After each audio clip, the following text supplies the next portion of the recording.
new friend, Ashlie Lawson. She is now joining me on the podcast.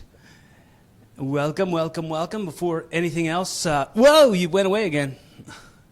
So, before anything else, I just want to say hello, welcome, and I hope you feel free and safe and welcome to do and say whatever you want to do or say. What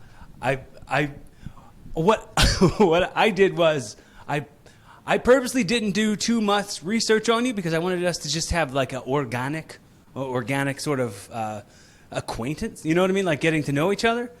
So Yeah. I figured, we become new friends here on the podcast, have our first conversation we ever have, and make it the longest one maybe perhaps we ever have. And also, Okay.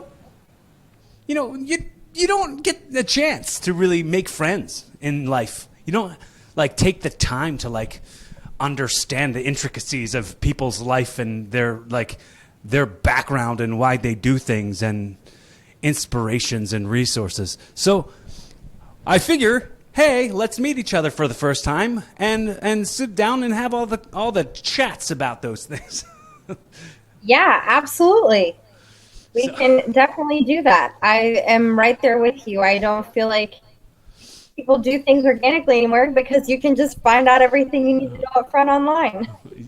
Yeah, I've been talking about how, like, when was the last time you were really bored? Like, when you're like, oh, man, nothing, I'm bored. And didn't just pick your phone right up. Like, boredom doesn't exist anymore. Boredom is kind of obsolete. And I had this bit that I've been doing for a super long time. I'll edit it. Like, when I do shows, I do, like, family-friendly shows, I edit it. But I do this joke talking about where the library is obsolete, where like all the world's information that you need is like, you don't need to look in books. Like, it's all on your smartphone. The internet has made libraries obsolete, yet they still stand. And there's cars in the parking lot. And I've always wondered why there were so many cars in the parking lot. I went into the library. People weren't around the books. They were huddled around the computers to go on the internet inside the library. I was like, you're using the thing that makes this place obsolete inside this place. That's like if you go to your girlfriend's house holding hands with your side piece and you're like, hey, you mind if we French kiss in your living room?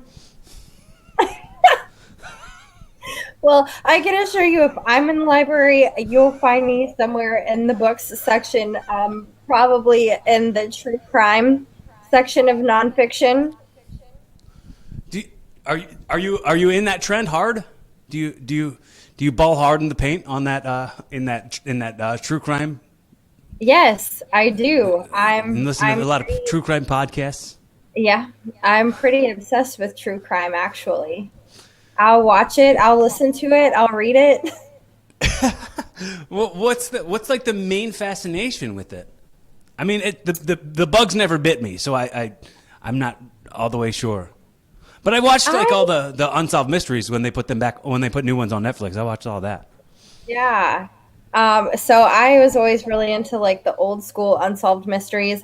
But for me, I think the draw is to like, I don't know, I'm not a big science person, but to, I guess, try to get in their head and figure out what makes them want to hurt other people and not just hurt them, but kill them. And like, especially if it's just some random course of action that the person just happened to be a target in the right place at the wrong time.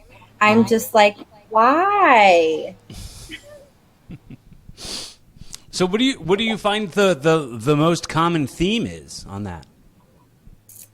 I find that a common theme, especially among serial killers, that I've found people like Ted Bundy that do just look for victims of opportunity.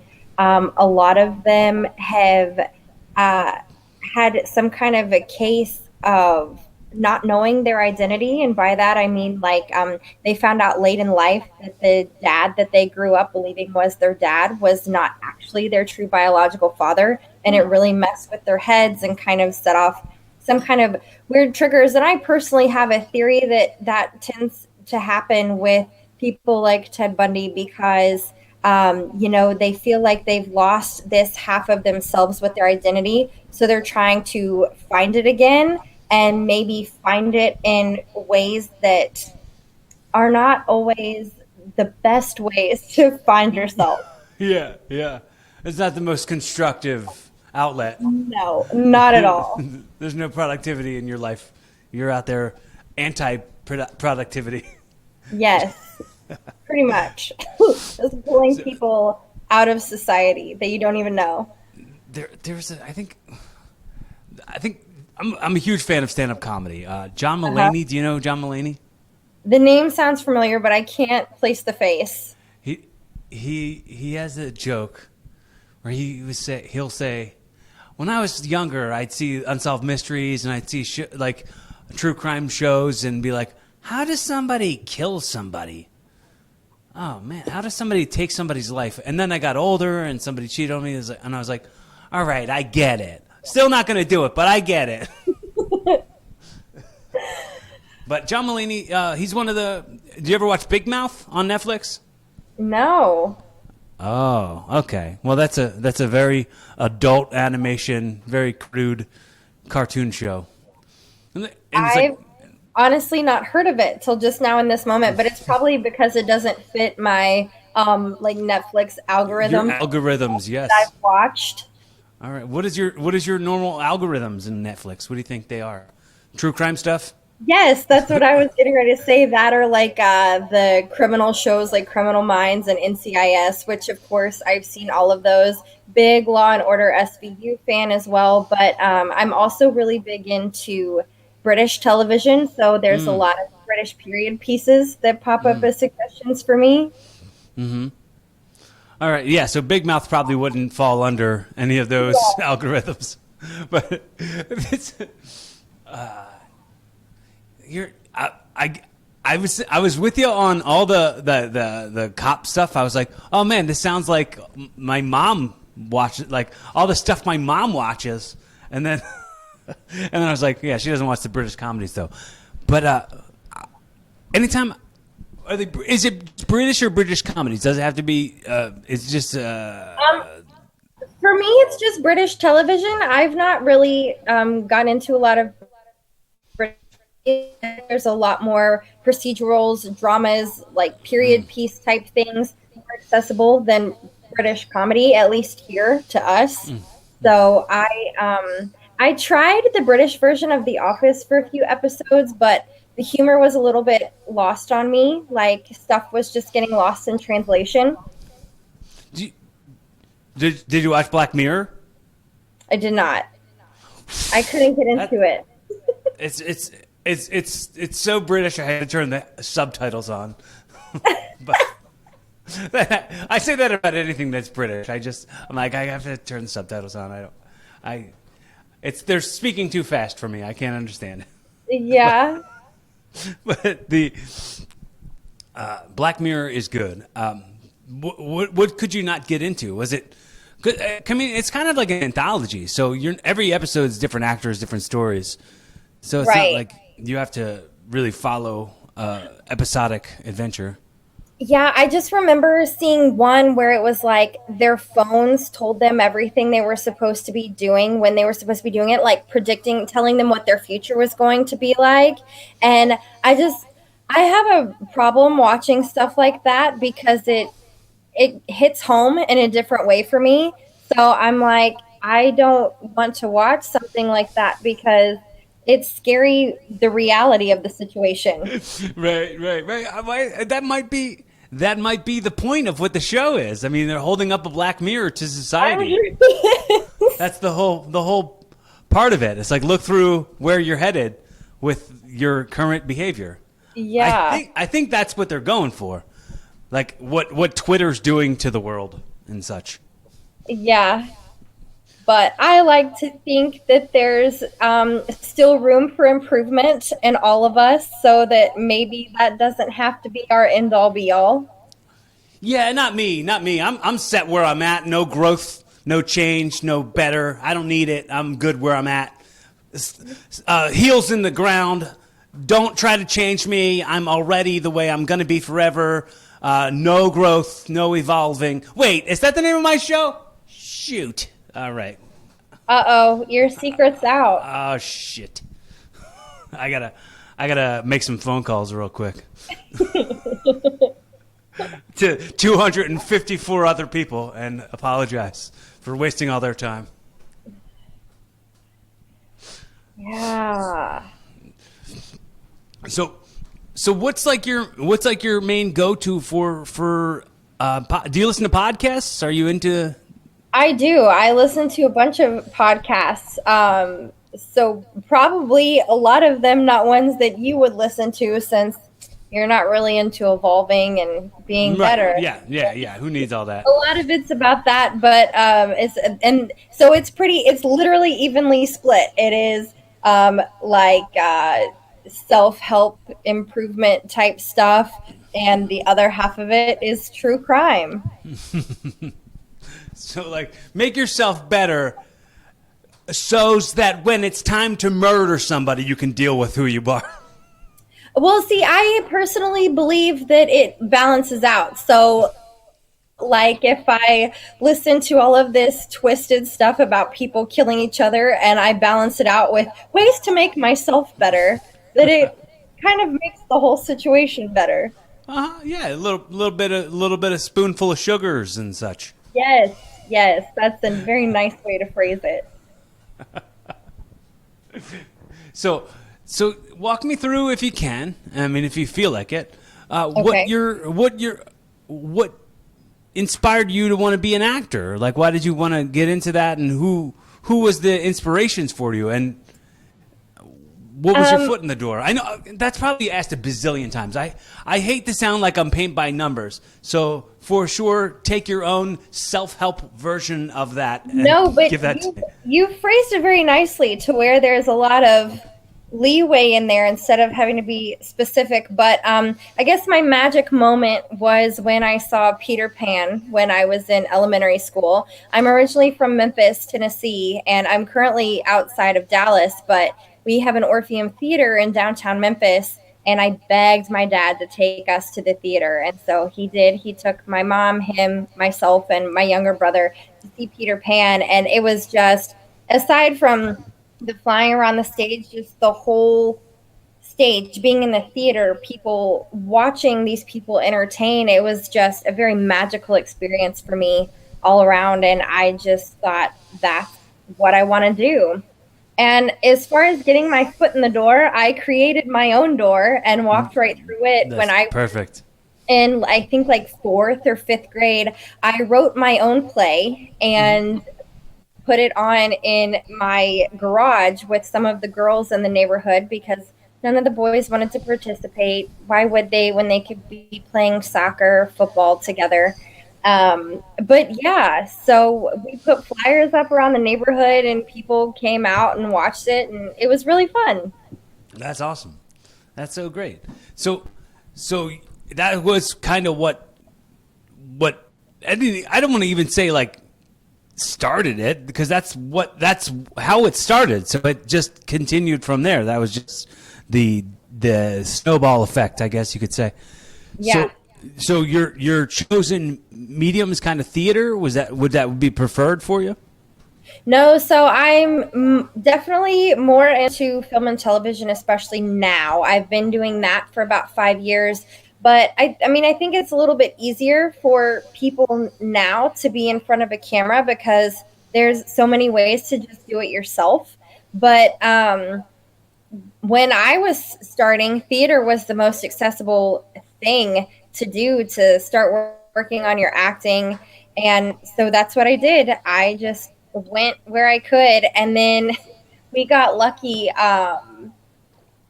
They had like one of those open call things that they do every once in a while that ends up just being extra work. But at the time I was inexperienced and didn't know. And I think the name of the movie, what was it?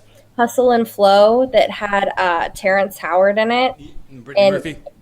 Yeah. Brittany Murphy. Yeah. And they came to Memphis and my dad took me and we sat there forever. And then like they gave us speaking lines to say and I completely froze in front of the camera. And so when I started this journey 5 years ago, I was like, never again. I am getting completely comfortable in front of a camera so that I don't just end up sitting there sounding like a robot, just delivering lines. Well, I mean, I think we eventually find out that acting becomes more about not acting, and Yes. it's not a brand new thing. You have to eventually learn that you want it to sound like an organic conversation that you're absolutely having, not saying some stuff that's memorized and performing it. But Yes. I noticed that more in stage acting, seeing people like reciting the way the words have to go, and really like making it too big, making Yeah, it too big.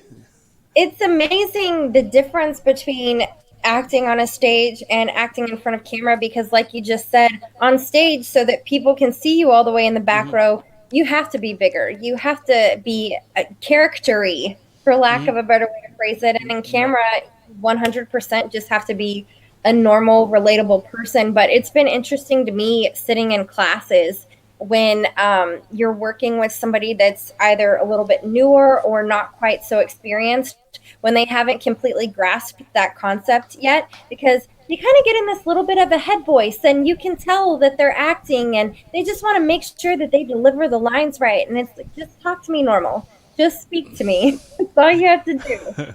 But there's, I think, I wouldn't relate it to pro wrestling. So just as far as like being a pro wrestler, there's so many ingredients all to it at one time. So it's like you got to make sure you're doing this while doing this while doing this, and still remembering what the next thing is. I think a lot of times, sometimes you'll watch people and you'll see them like rushing through it because they're already in their head about what's next, and they're not experiencing what's now. Be in the now, man. Yes, and I got some very good advice when I started working with some more experienced acting coaches, which was that it's amazing the genuine reactions you can get, and because I feel like a lot of people do that because they're not concerned about what their partner's saying; they are just trying to remember what their next line is. And so, one of my very first legit acting coaches was like, don't worry about your next line. Listen to your scene partner. And it's like when you can really grasp that and genuinely start listening to your scene partner, that's where the organicness is going to come from. It's going to get those genuine reactions. You're not going to forget your lines if you're listening to your scene partner, because it's written to be a conversation. So it's like, what would you normally say to somebody if they were to say line A before you? Right, right. So you said you're originally from Memphis, right? Hmm. And I know you brought up your dad. Did you have both parents? Were you Yes. raised by both parents? Yeah. One brothers and sisters? I have a little brother. He's 3 years younger than me. All right. What's the relationship like? With my brother, Yeah. not great. No. Not great. He made some very poor life decisions in his past. My mom swears that he's getting it together, but I find that with people that do the same things over and over again, regardless of their relationship, at that point you have to realize your own boundaries. And so it's just kind of to the point where she can tell me that till she's blue in the face, but until I see something, I'm not very likely to believe it. Well, what was the childhood like for both of you? What was the difference like in what made you make the right decisions, and what led him to not do that? Um, I I wish I had a good answer for that. So we grew up with my mom's side of the family being very close, and she has a sister, and her sister has four kids. So on my mom's side of the family, there's six grandkids, girls, and my mother and I are the youngest two. And more focused. Like I've always been a very goal oriented person, and as long as I had my goal and I was working that I was focused on, and I think that he was somebody, and still to an extent is somebody that's easily influenced by outside sources. And because you were talking about how you were a pro wrestler, he was a great wrestler as well in high school, and probably could have gotten a full scholarship to go to college with it. And instead, he ended up getting a scholarship to go to an all boys private school in high school, and that was like I don't even know what to call it. That was mistake number one. So fell in with the wrong crowd at the high school, at the all boys school. Yes. The unfortunate thing Too much testosterone in those places. Yeah, well, not only that, but even the private schools, they've got filler schools from elementary to middle and middle to high school. So a lot of those boys had gone to school together forever. And it's like he was essentially the new kid coming in trying to find a place to belong. And unfortunately, a lot of times the groups that are willing to accept you are the ones that don't always make the best decisions. That's not always the case, but most of the time. So when it comes to the recognizing that the wrong choice has been made or mistakes have been made, is there any methods to correct those? Were those methods taken? Did you witness those fall on deaf ears? What do you mean? Like to go, all right, well, he's hanging out with the wrong kids. Let's say, hey, buddy, look out. Like, gotta put you in the right direction. Like, sometimes I look at siblings and I see like one go one way and one go the other way, and I wonder how the older one wasn't inspiring the younger one just by their actions alone. Well, based on some feedback that we've received from him through like group therapy and things like that, is I think for him, rather than looking at it, like you said, using the word inspiration, I don't think that's what it was to him.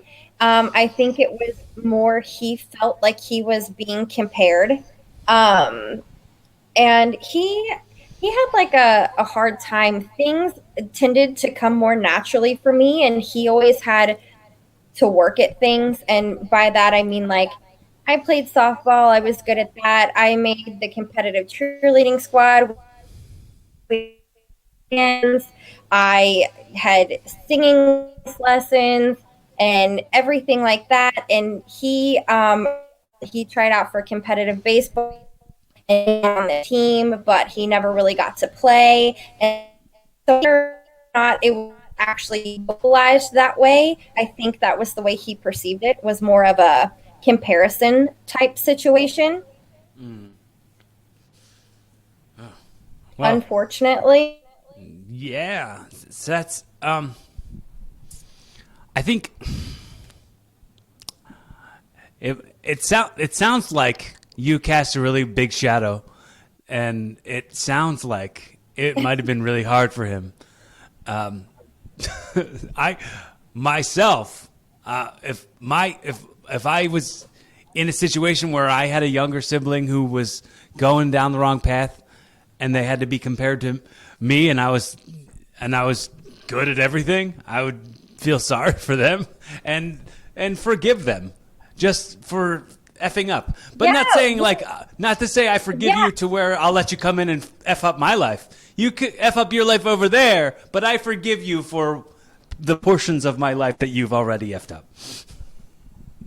Yeah, I don't think it was ever really realized, because when he started wrestling, niche, so it was like he was out doing his own thing. He was going to all kinds of wrestling camps, like really seemed to be living his best life. And then it was one of those situations where we didn't really notice the signs or notice changes in him or anything like that until it was too late. Him making mistakes, getting in with the wrong crowd, that type situation. So let's shift it. Let's shift it to somewhere lighter, if we can. Yeah. So what is the stuff that you would say on a daily basis feeds your spirit the most? Like, what's the stuff that makes you go like, yes, I'm alive because of this. This is why I'm here. Do you have anything like that, or any journeys that you think you're heading down that road to? Do. So, I mean, it feeds my soul in the morning to get up and do like my morning practice. I have manifestation courses that I'm constantly in. So I wake up in the morning before anybody else in the house is up and do that so I can have my own kind of quiet, private time. And I have really gotten back into my acting, and since everything's starting to open back up and COVID doesn't have everything locked down and get down still, is just to really throw myself into my work. So I'm constantly doing classes. I've constantly got auditions to prepare for film or send. And it's just, I finally am feeling like even if I don't book the roles, I'm still practicing, I'm still working. And it is, as you phrased it, feeding my soul, because I'm tired. And that's a good kind of feeling to have. Right. So, I want to give you the opportunity right now because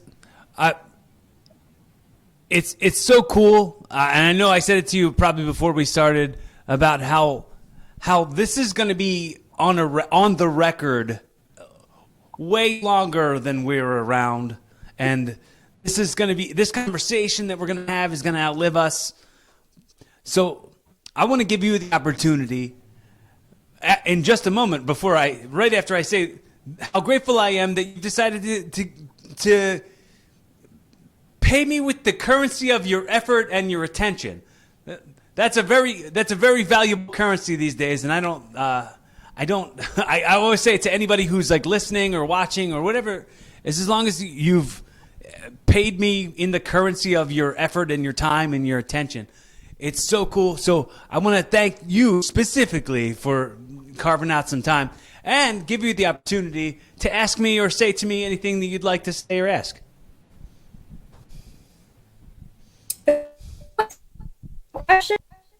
Oh, man, never mind. Hang on a second. Oh, boy. All right, well, we lost it for a sec. Anyway, things have been a little nutty around here. Sorry if you're checking out the podcast, especially if this is your first time checking out the podcast. I'm, as you know, 255 episodes in right now. Whoa, hang on.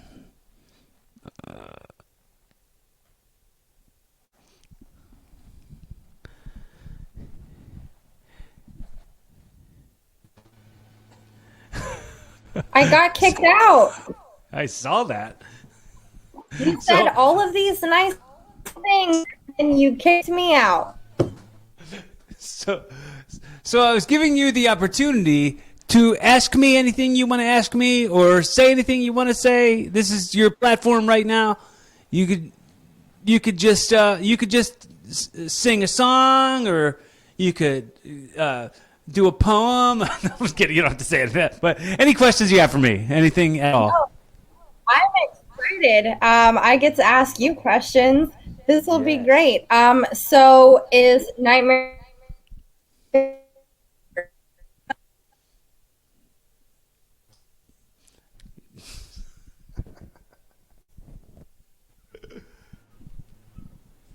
Hello? Hi. So, in the moving of the stuff from the main room into this room, I lost my wired connection.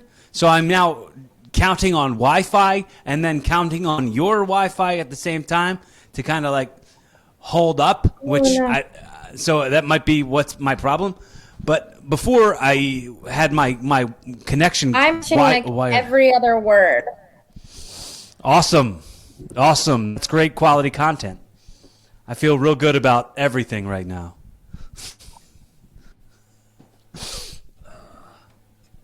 Tell me when you can hear me.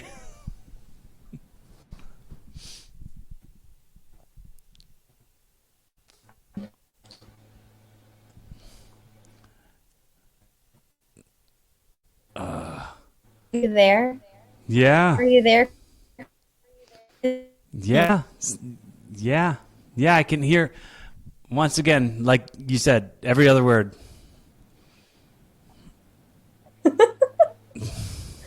Is it me or you?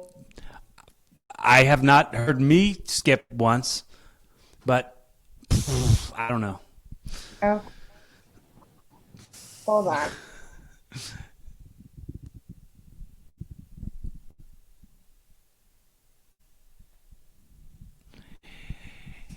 Anyway, so I had to this week. Oh, can you hear me?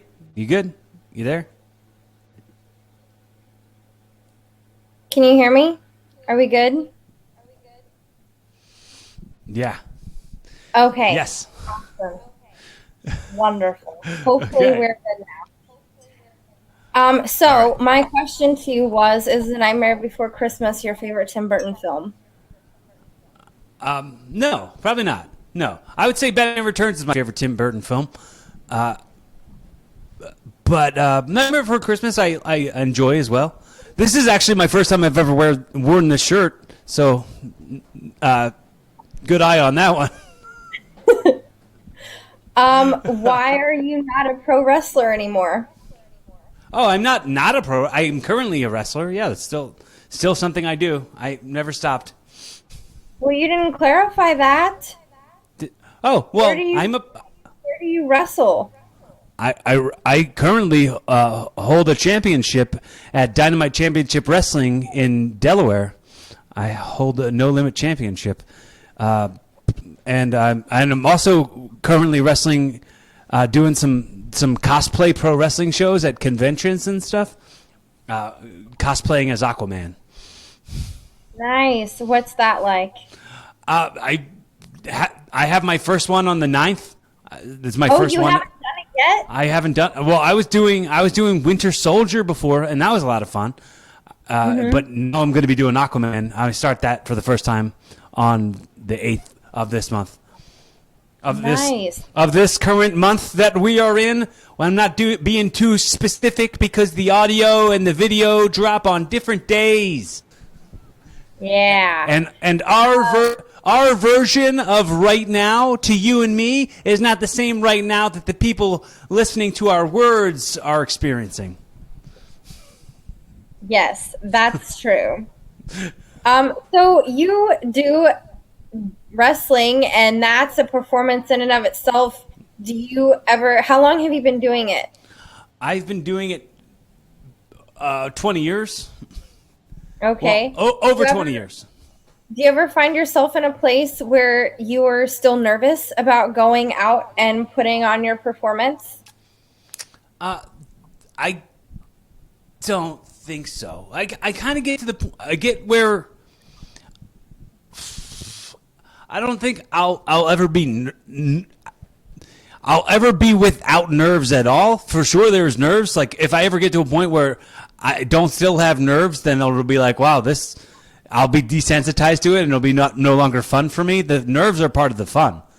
So, yeah, I get a little bit nervous, but not like overwhelmingly nervous where I like couldn't perform. Yeah. What about it makes you nervous? The risk for injury, probably.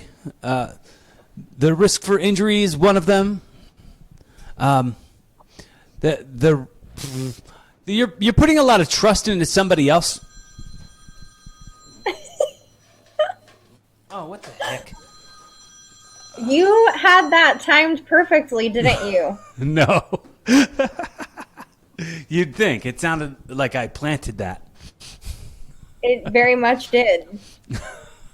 So I think that would be where the nerves are, or it's probably, the risk for injuries and the risk for injuries to the other person, and the probably just wanting to make sure what I love about it, and probably what you love about acting, is the fact that the people who are there to witness it are you're creating memories for them. You're creating moments for them. They can talk about this as something that was a blast that they got to do, or the fun that they got to see, or it's I don't, you don't want to look like an idiot in somebody's memories, right? That's true. That's true. You want to put on your best face, and sometimes even that in and of itself, it can be a little bit nerve-wracking. I find myself getting really nervous even before I do auditions, which have gone mostly self-tape now. But, it's taken me a long time to get out of the mindset of wanting to be exactly what you think that the casting director is looking for, and steer more into the just go out there and be your best self and stop worrying about what they're doing. Just give a believable character, because you never know. Sometimes they can be looking for you and not even know it. Mm-hmm. Well, yeah, a lot of times it's like, I mean, I've taken part in casting some things where it's like, well, I thought I was looking for this, but then I found this, and I'm like, well, that's exactly what I can see it being now that this is an option right here in front of me. I can absolutely see this actor being that role that I wrote or something. Yeah. So I can understand that for sure. It's very nerve-wracking, but it's tough for a while being out there auditioning and not getting the parts. Like, that rejection kind of stinks, but it is all a part of, like, you probably weren't what they were looking for right then. It doesn't mean you were bad. It just means you weren't what they needed at the moment. Yes, and I've learned too that if the same casting director keeps calling you back, even if you haven't booked a job yet, that it more often than not means that they like you and they're just trying to find a place to put you where you best fit. So if you're acting and you keep getting called back by the same casting director but not getting booked, don't look at it as a fail. Right. Yeah. They thought enough to call you. Yes. I've done really just here recently, probably about 10 or so commercial auditions for the same casting company, and same thing, haven't been booked on anything yet, but I'm like, okay, they're just trying to find the right fit for me. I know that it's coming. It's just a matter of when. So what's your living situation right now? Did your whole family move to Texas, or just you? I live here. I moved here about, 10-ish years ago. And my mom couldn't help it. She followed me down here. She lives in another part of Dallas, but still not too far. Her and my dad do. They're actually getting ready to move a little bit closer to me. But yeah, she couldn't stand it being away from her daughter, so she came down here. It's funny because, granted, I love her to death, but I feel like as kids, most of us want to get out of our hometown and away from our parents and everything like that. And then it's funny how our parents get more attached to us, and they're like, no, we want to follow you. So is your brother staying in Tennessee? Yes, my brother is still in Tennessee. Yes. All right.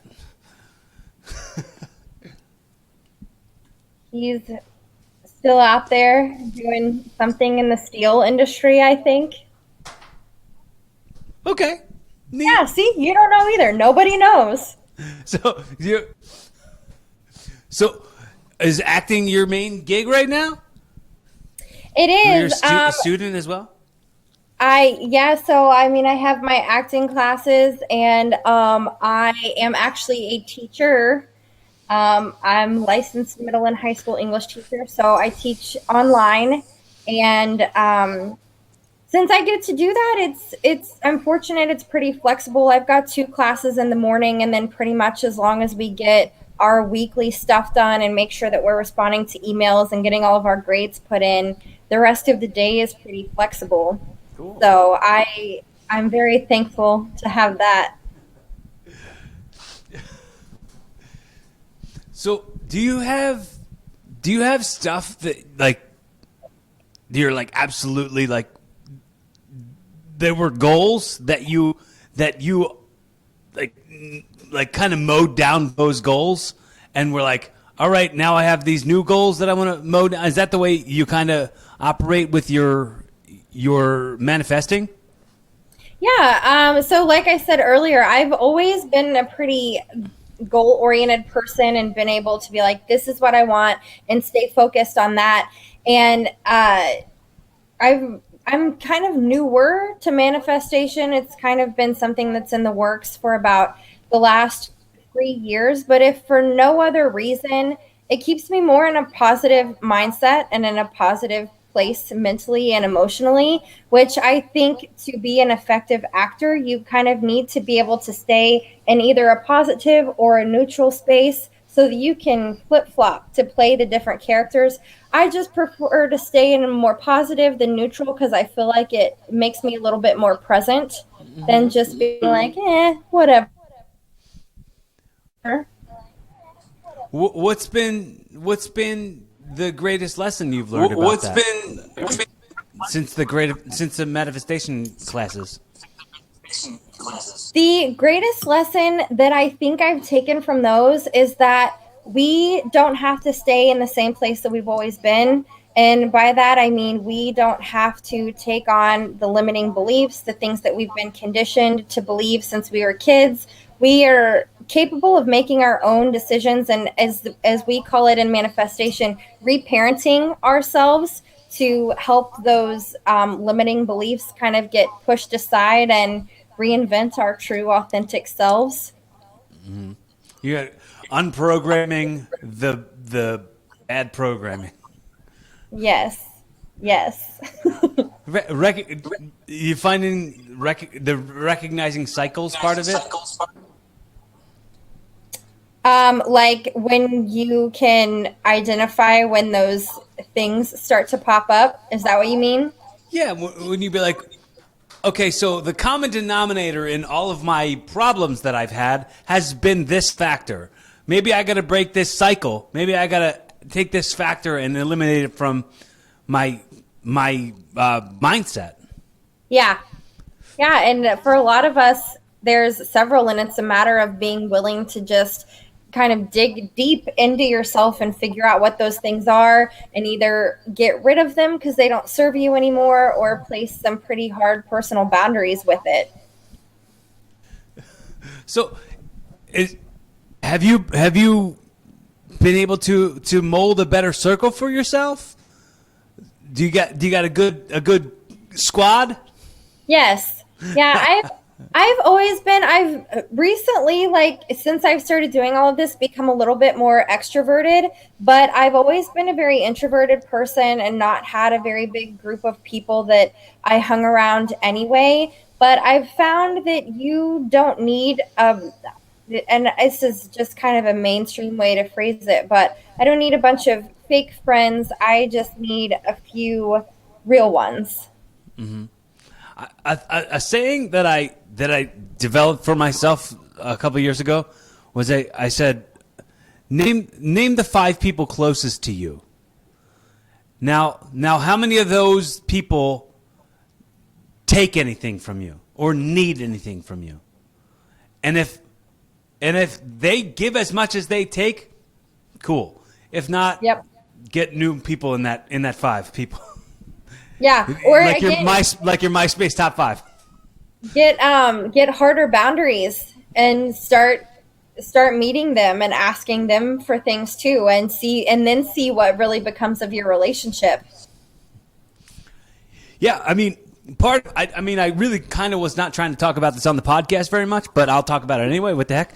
So I told you, and I didn't really get a chance to tell the people, but I just moved my podcast studio into the other bedroom because I had to kick somebody out who was living with me because they were too worried about what their own problems were, and their problems were were threatening me prioritizing my own problems, my own mental health, and I had to put those boundaries up and be like, well, this has happened far too many times for me to accept it. Of course, I accept and love you. Yes, that doesn't change. But this behavior is not serving me. So go find somewhere else to live.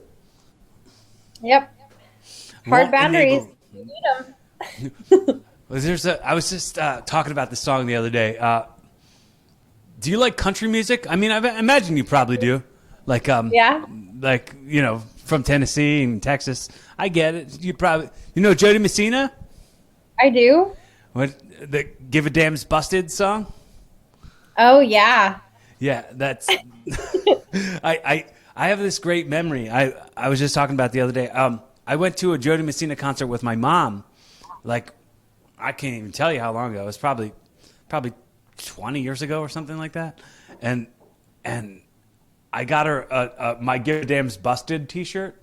And nice. she still has it and wears it around the house, but it's not something she like goes out in, but it's definitely something she still wears at the house. But in the song, I was thinking about the line that she says, well, who's your enabler these days? And she should start wearing it out in public, because I find that phrases similar to that are becoming more and more popular. She probably it doesn't say who's your enabler these days. That's just a line in the song. The song the shirt just says it says my Give a Damn's busted on it. But I would wear that. But my Give a Damn's busted is gonna be, you know, I really as I was like taking stuff out of the house yesterday, I was like, okay, no more charity here. No, like anybody else who falls on hard times and stuff, pick yourself up, figure it out. I'm not going to help you with all of it anymore. I've extended myself far too much for other folks who have not shown me gratitude and treated me like I was the bad guy when I was taking my own power back. Yeah, it's hard to do when they're not used to that kind of behavior from you. Mm-hmm. Yeah, because I mean, I've always been like, I'm like, oh yeah, dude, I love you and I accept you, and you know, I'm not gonna try to change you, but I'm gonna have to tell you either that changes or you go. Yeah. Because I'm not trying to change you for the worse. I'm trying to change you for the better. It's like, but nope, I'm already where I'm gonna be. No growth for me. No. No lessons, no nothing. Oh. But it sounds to me like you've already learned your lessons, so you're at least in a good place if you're not going anywhere. Yeah. Oh, man. Do you have anything else going on today? On today, I have, I'm in Dallas, so I'm on Central Time, and I have an acting class on Tuesday nights, and it's on Zoom, and the teacher is in LA, so they're 2 hours behind us. So I have an acting class on Tuesday nights that runs from 9:30 p.m. to 12:30 a.m. for me. Uh-huh. So that's what I get to do later. And before that, I do 2 scenes in that class currently, and I have a rehearsal with one of my scene partners before class starts. So, can I tell you about how I miss acting class? I would love for you to tell me about that. I miss the performing scenes, and like I want to have my own wrestling school that I turn into an acting class also. Like I open up for acting classes to do acting classes inside the ring. How silly would that be? Uh-huh. But I do miss like picking out a monologue and like studying it and doing like a script analysis and all that stuff. I miss doing that stuff. It's been too long. Well, why don't you just do it? Well, why you're right. Why don't I just do it? I don't know. I've worked so much. I'm not making excuses. You know what? Let's just do it already. I've got a question for you because so when my brother and I were younger and we were still pretty close, we used to watch what WWF before it was WWE, and then that, and we used to always get told that they were just acting. And now that I have a pro wrestler in front of me, how true is that statement? Well, it's a performance. Acting is okay. So I guess that's a good way, a decent way to put it. But I mean, it's like we're acting like we hate each other. If that's what it is, if that's what the acting part of it is, like we're acting like we're enemies when we're not really enemies. We're together, kind of like when you have a scene partner. You know, you're working on something together. This is a piece of art that we're creating together. But it's never that the wrestling stuff, the moves don't hurt, the ring hurts, so all that hurts. it's all performance art, and it's very thankless. It's very thankless because people can easily, I guess, oh, well, that's an act. It's all fake. It's all predetermined. It's all planned. But it's like, yeah, that doesn't make it any less painful. Right? Yeah. So, like, do you guys already know who's going to win a match before you go out there, or is it a toss-up? Mostly, yeah. I mean, yes. I mean, all the time.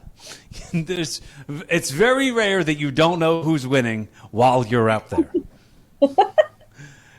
Because the winning is like you're not really winning anything, and you're not really losing anything. It's like it's all part of the whole show. So it's the same as like Bruce Willis never threw anybody off a building. It's all part of it. It's just Are you sure he's never actually thrown anybody off a building? Maybe they swept it under the rug or something. I don't know. Those rumors die hard. Oh my gosh. That was a dad joke. I'm full of them. That's my whole life. I'm the biggest dad joker there is.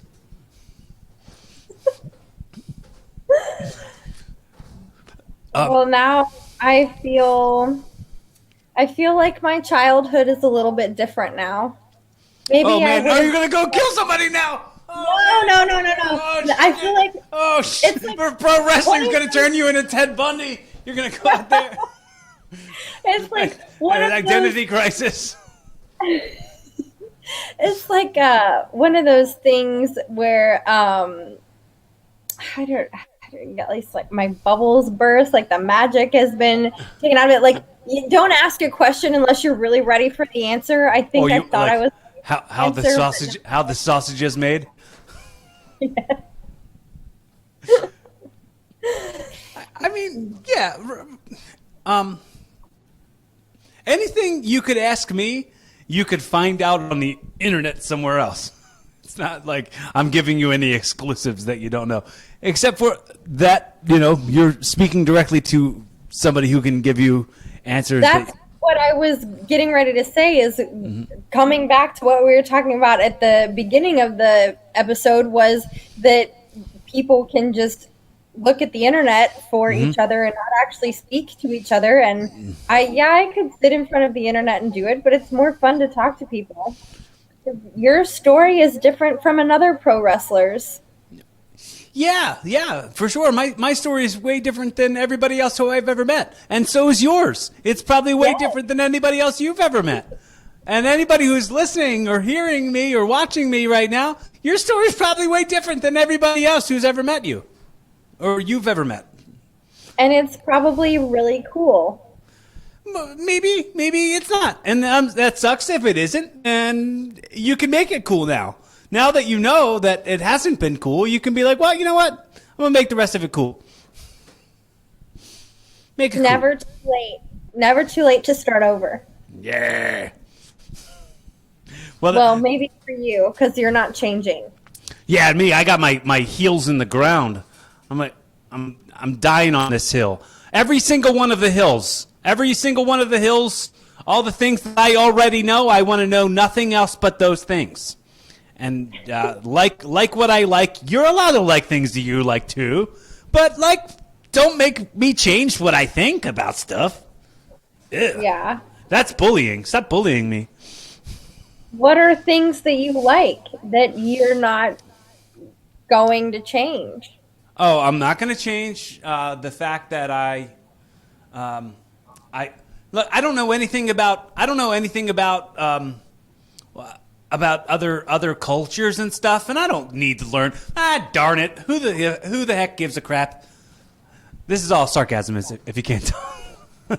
I figured as much. Good. Yes, I would like to learn about every culture. I'm cool with that. What do you have zero intention of learning anything about? Nothing. There's nothing I have zero. Like, I don't. If it's like a thing I don't care about, I don't care about it enough to say I'm not learning about it. Maybe like politics. I don't. But I'm so much that I don't care about it that I don't want to learn it, because it's kind of like I look at. This becomes a kind of a tricky situation, but the way I look at politics and the way I look at sports and all that, I don't give a shit about sports, and that's ridiculously unpopular opinion. But I don't care. I don't want to. Football's got too many rules. I don't care about them. Baseball's boring, and I feel like. It's almost like the same as somebody who puts like a politician sticker on their car or a flag on their yard. It's like, you're a dork. You're a loser. Get your own life. Go wear a sticker that says your name on it. Go wave a flag for your own self. That feels more of a way to manifest what you like and what you want and what you need, than to go like, oh, I've given the power to this other force and let them go make the decisions for me. Yeah, I feel like I like that idea of promoting yourself now, because as soon as you said that, I always think about the teenagers that I see driving around with stickers that have their Instagram handle on it. Mm-hmm. And I now am looking at them a little bit differently. Yeah. It seems a little ridiculous at first, but when you say it like that, it's like, okay, they're promoting themselves. Why not? I should get an Instagram sticker on my car that says my Instagram. I mean, you should. They'd be like, what do they want us to follow this guy's 2008 tan Lancer around? He's going to post about his 2008 car. We don't care. Maybe somebody does. Maybe that 2008 tan Lancer is somebody's dream car. You know what? I didn't think of it that way. You know, what's really cool about it is that I rag on the car a lot, but the thing is, it gets really good gas miles. It gets good gas mileage. It's got a good amount of miles on it, and it still runs fine. It's really dependable, and I have a car, a reliable car that gets me back and forth to everywhere I want to be. So I'm grateful every day for it. And it's funny, like I sometimes give rides home to some people that I work with, and the one kid got in my car the one day and said, "This is a nice car. This is nice." And I'm like, "All right, calm down." See? But, yeah, it's way better than what it could be. It could be nothing. And I always keep it smelling nice in there. It always smells good in there. That's the little air vent clips, the Old Spice ones. I don't think I've seen those. I've seen the Febreze ones and like the Gain ones. They have Old Spice ones, and I put them in there. My whip always smells real nice. I get the compliments about how good it smells in there. It always smells like boy then, if it's Old Spice. Smells like boy. Yes, that's what I am. I am boy. I wear Old Spice deodorant. Promote yourself. Promote myself. I use Old Spice deodorant. My car smells good. And follow me on Instagram at Corey Castle on the back of this 2008 Lancer. Yes, there you go. Well done. And on that Instagram page, I will document how many miles the vehicle currently has. I'll be like, I just hit 178,000 miles on this piece. Can you imagine if that was just your Instagram story every day? Every day. Currently on your vehicle. Everyone boring follow. Do like a how you can ask the question and people can respond and be like, guess how many miles are on my car today? The polls. Have a free giveaway for whoever guesses the answer right. What you'll win is a free link to listen to a free episode of my podcast. Specifically, episode number 255. Specifically. So, what's your brand of like comedy? If you're looking to tickle your funny bone, what's your go-to stuff? So I am, like you have been demonstrating so well for us here, I am really into sarcasm, and sarcasm is my first language. So I was always really into The Office because I enjoyed the deadpan comedy very much, but I also like your more in-your-face comedy stuff. I absolutely love New Girl, but I only love it because of Nick Miller and Schmidt. Have you ever seen that show? Yeah, because just constantly making you laugh. I feel like, and I don't mean any disrespect towards her, but I feel like you could take Zooey Deschanel's whole character out of that and still have a hilarious show. Mm-hmm. Yeah. So I think I am also big on the sitcoms. I love the sitcoms. In Parks and Rec. Love that one too. The character Andy Dwyer is like my dream role. I want to play Andy Dwyer from Parks and Rec in something.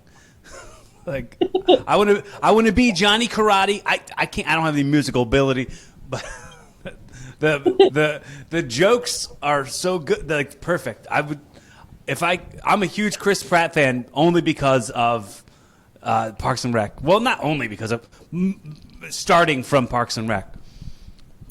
So I love Parks and Rec too, but I didn't really get on the Parks and Rec train till after like Jurassic Park came out and he got his new fit self and everything like that. So it was interesting. I didn't even know he was in Parks and Rec till I started watching it. Literally turned it on Netflix one day because I was like, well, I really like Amy Poehler and I really liked The Office. So let me see what happens here. And then when I saw who all was in it between Amy Poehler, Rashida Jones, Chris Pratt, Aubrey Plaza, I was like, okay, I'm in this. I'm in this game. Oh, you know, it's funny. Rob Lowe on that show is great, but then he has a podcast now that he got. It's called Literally. That he named it because he says that so much on that show. It's called Literally with Rob Lowe. It's a good podcast. I don't know if he's been posting any new ones, but I liked them when it first came out. I think that's so funny that that's what he named his podcast because I've got inside jokes with my other friends that have watched it, and that's one of them. And then there's some kind of tick that Adam Scott has also when he says some word, and I can't think of it off the top of my head, but that's the other one that's kind of the go-to. It's funny because I'm thinking of like the Icetown stuff, and I'm thinking of like the Cones of Dunshire. Yes. Well, I'm a huge binge watcher, so when you sit there and you watch all of it back to back, I think you're more likely to pick up on the stuff than if you're just watching it every week. Are you watching Ted Lasso? No, That Should I? is a yes, absolutely. Do you have Apple TV? I don't. Get a trial or something and watch because it combines your love for the British and their football and such. Because they have Ted Lasso is played by Jason Sudeikis from SNL and We Are the Millers. He's a football. He coaches an NFL team here in the States, and then some British soccer football team hires him to be their head coach. So he just moves to England and like learns soccer and then is like the head coach of this. It's a funny show, and like the idea of like him trying to acclimate to the culture, and his assistant coach comes with him, and he's deadpan. It's a funny show. I will check it out for sure. Take your advice and get the free trial. And then I'll be stuck watching Apple TV for that whole trial. You won't get me to step away from my TV because I've wanted to watch. You want to get it all in. Yes, while because it's I've free. been wanting to watch the morning show. And what is it? That show, C, is that what it is with Jason Momoa? Yeah. Yeah. Mm-hmm. And Batista. Who I'm sure you know. I don't know him personally. I've met him once, but I don't know him personally. Nice. And then, so you've got the one you've met once, and then the other one you're about to start impersonating at convention. Yeah, at conventions. Yeah. I just started a server job. Like, I've never been a server before in my life, but I've recently, in the last in August, I guess. So I haven't recorded a lot of podcasts at all. Like, I've been very, very sporadic in doing these. My schedule's been nuts, so because I've been serving so much, and every day at work I get called Aquaman or Jason Momoa 100 times by old drunk ladies. Old drunk ladies. When you say old drunk ladies, what age range are you talking about? Oh, like I'd say probably in their 60s or something. I don't know. Nice. But that was just the one example. It's tons of other people. It's not just them. It's like little kids, and this old lady the other day told me that I look like the guy from Animal Kingdom. There's some show on TNT. Yeah. And I was like, I don't know that show. And I went to look it up, and I was like, all right, I see why.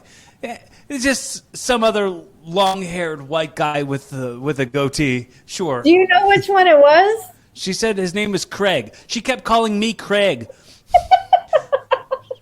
She's like, oh, can I get a refill on this, Craig? Oh my god. Did you respond to it? Yeah, I gave her a little wink. A little wink? I was like, oh, like the character from the show. I got it. That's funny. I need to see this because I know of Animal Kingdom. I haven't watched it. I saw like a little bit of the first episode, but I want to see if it's the actor that I think she's talking about. Yes, it is. So you should take that as a compliment. Did you ever watch Vikings? No. No, that wasn't Nope. your thing. Well, he's also in that show. Okay. So anytime I'm ever compared to somebody, it's usually somebody who's a funny, hunky, muscly, handsome, long-haired guy. I'll take it. I'll accept it every time. Like, please stop comparing me to all these handsome men.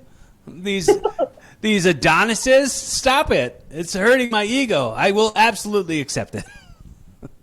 But so here's a random question. Speaking of that, because everybody that you've mentioned obviously has facial hair like you, If you shaved your face, would people still say that about you, do you think? They say other things when I shave my face. What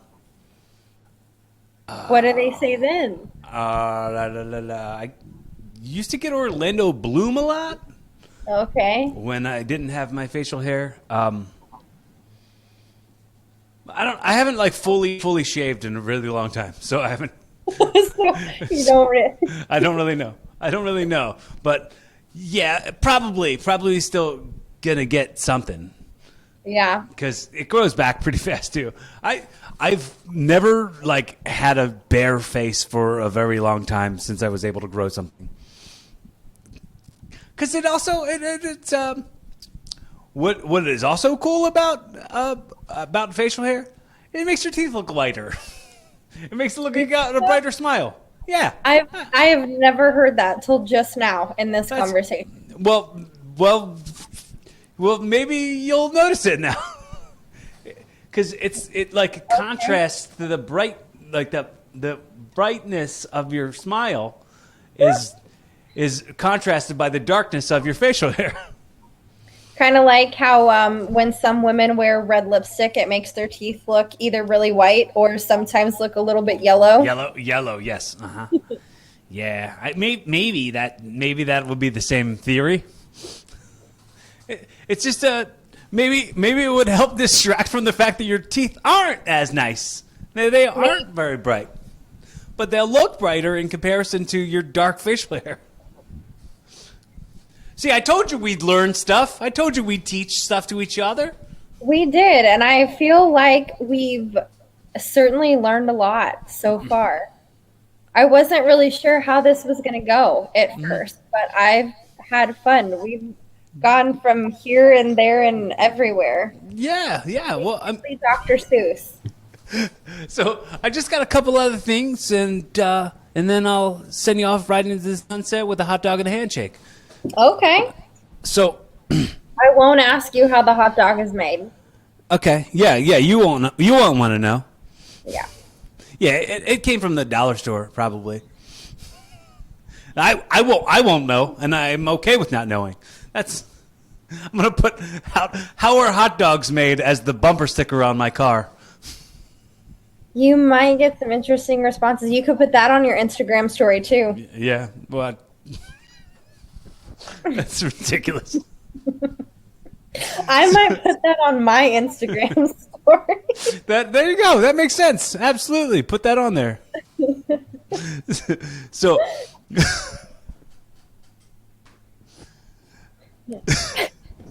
I do this segment on the show where I'm starting to wrap it up. Where I'll since we were talking about this stuff being on the record and being stuff that outlives us or maybe is going to last a long time, I do this segment called audio time travel.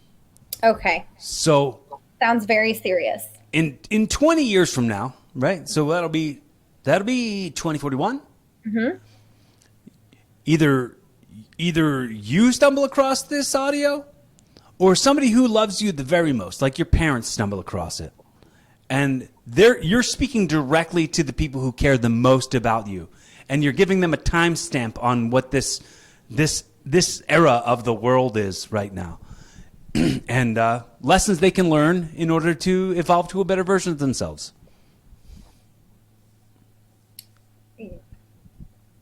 You want me to give you a timestamp of what the world is, right? So you'll be speaking directly to whoever loves you the most. So it could be your kids, your eventual kids that you might have one day. Maybe it'll be your nieces or nephews, or maybe it'll be your best friends that stumble across this audio. You're speaking directly to them. Just tell them what I think of the world right now. Or messages to, like you ever go, oh, I wish I could go back in time and tell myself of something. Yes. Now you'll be able to go back in time audio-wise and listen to what you have to tell yourself or tell the people who love you. Okay. Then in that case, I would definitely say that we live in a world that is in desperate need of love. Love for humanity, love for ourselves, love for the person sitting next to you, and that it is okay to be a little bit selfish and go after the things that you want and not be one of those people that puts everybody else before yourself. I once heard some really good advice, which was to treat yourself the way you treat the people that you love. And if you start doing that, you will have so much more love to give and be able to be your better self all the time. Thank you. Yeah. Thank you. Now, but the other thing I do, the way we wrap up every time, is I'll ask you to, I'll say that I've hypothetically gifted you this show. So this has been your first episode, the pilot episode for your new podcast, Evolving with Ashlie Lawson. Yep. Episode 1, we're going to wrap it up in a very Jerry Springer's final thought type of way, the best takeaways and the best lessons for evolving. The best takeaways and best lessons for evolving. Well, I would say don't be like the old host of this, Corey, who wasn't willing to learn anything. He already thought he was the best version of himself, doesn't want to learn anything. I've also 100% support promoting yourself. Go get yourself a bumper sticker with your name on it, with your Instagram handle on it, and just post that everywhere. You see stickers, I don't even know if this is a real thing, have a bunch of stickers posted on the subway stops and stuff like that. But go put your own sticker out there. And quite honestly, do that literally and figuratively. That's what I've learned. Just put yourself out there. You deserve to be seen. Put yourself out there. Yes. And if the nervousness goes away, you've been desensitized and you need to do something else. I feel like that was something you were going to say to me earlier when I was like, no, they're not nervous. And then I was like, oh, wait, yeah, kind of nervous. Well, it's hard. You have to think about it because it really is like some things become second nature to you, but it doesn't mean, and I don't even know, nervous might not be the right word. It may be more like adrenaline, just that thing that's like deep down inside that is just, okay, let's just see what happens. Do you know sometimes I'll get so nervous before a match that like my teeth will be chattering? Been there? And I'm like, I'm really cold, I think. I don't know. Maybe I'm just really cold. Let me put a hoodie on or something. And I'm like, no, I do that too. And my teeth will be chattering and I'll be like, my face is cold, my head is feeling cold, but I will be sweating at the same time. Yeah. Yeah. It's like that sometimes. Well, sometimes I'll chalk it up to being like, well, I'm not wearing any clothes. I'm just in my tights. So that's I'm cold. That's why my teeth are chattering. Not that I'm nervous. My teeth are chattering.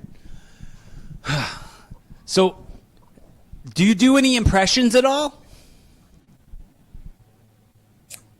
No, not of anybody specific. So I was doing this thing where I started it. My friend Renee was on, and I was having him. We watched him and I watched the second episode of Alf, which is this like old sitcom from the 80s where this alien. It was weird, but then we'll have him. You're talking about right? Yeah. So I was like, oh, I'm gonna have everybody who comes on the show now do their best Alf impression and say, "Hey Willie," right? But then a lot of people will be like, "I don't know what Alf is." Like it was tough. It's a dated thing to get people to do. So now I figure I'll ask you if you've got any impressions and say something like "Goodbye, everybody." In like a Muppet voice or something, whatever you got. Muppet voice. Oh, I mean, okay. Goodbye, everybody. Okay. Well, this has been great. I want to say thank you to you. I want to say how grateful I am. I want to say how pumped that I am that this is still the very beginning. This is the first conversation we've had. I'm glad we're friends now, and Yes. we can. And if you need a resource for anything, if you want a friend just to talk to, some judgment-free conversation, text me, call me, anytime. I'm always around. As you can Okay, see, awesome. my phone rings. What'd you say? I said, okay, awesome. Listen, there's alarms or somebody that you have, you know how you're not sure if a date is going to go well and you're like, oh, call me at this time. As a And backup plan, yeah. yeah, I feel like you have done that. You felt like that phone call was somebody trying to rescue me from Yes, from this having to talk to conversation? me anymore. Yeah. And I'm uncertain of whether or not I should be offended. Okay, you absolutely should. What a jerk. What a real dick move. Well, you said it, not me. Well, you said the you said it part, which is just like saying it.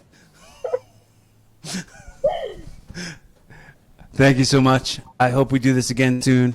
And if you need anything, you can text me. Thanks so Awesome. much, Thank you. everybody. If this is your first time checking out Evolving with Corey Castle, go back and check out the other 254 other episodes that I've done on any of the podcasting platforms.